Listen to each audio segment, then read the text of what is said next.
Kur shkoi djali në Gërbet, ne u gëzuam të gjithë. Shkoi për të punuar, për të na dhënë mbështetje sepse kishim nevojën ekonomike, ishim familje varfër.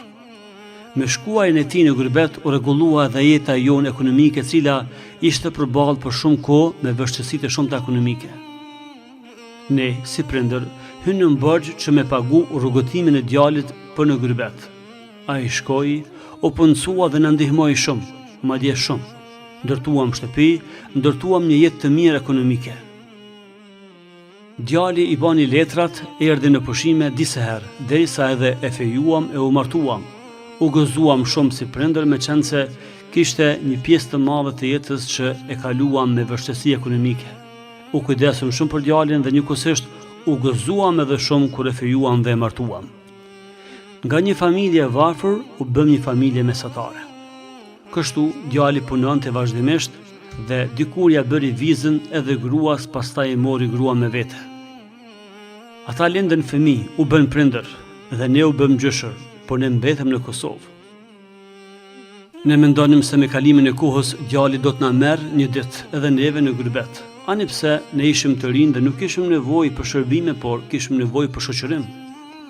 Kështu u bëm me nipa e mbesa, u bëm familje e madhe. Por djali e mori gruan, i mori fëmijët, na la pa nipa e pa mbesa, pa aromën e fëmijëve të vegjël që ishin atmosfera e vetme dhe e bukur e shtëpisë tonë.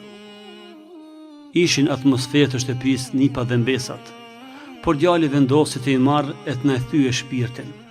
Të na thyje shpirtin sepse përveç mërzisë që ata po shkojnë, ne mbetëm të vetëm. Ishte mërzi e madhe për neve, betëm veç na dy në shtëpi. Nga një shtëpi e madhe dhe e zhurmshme, betëm një familje e qetë. Ka vite që djali me gruan e me fëmijën shkuan në Gërbet, por nuk na morën neve. Betëm në shtëpi tash sa vite, nuk në hap derën askush. Jemi të vetëm në shtëpi.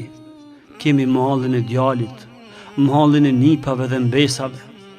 Na mungon aroma e vladit, na mungon aroma dhe zhurma nipave e mbesave që na bënin edhe neve të rinja.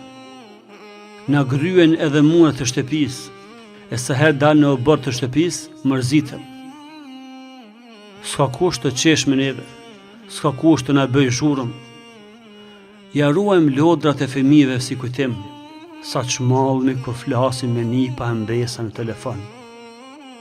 Shikoj fotografitë e çajmë, shikojmë fotografitë e çajmë, shikoj dhomën e tyre dhe çaj.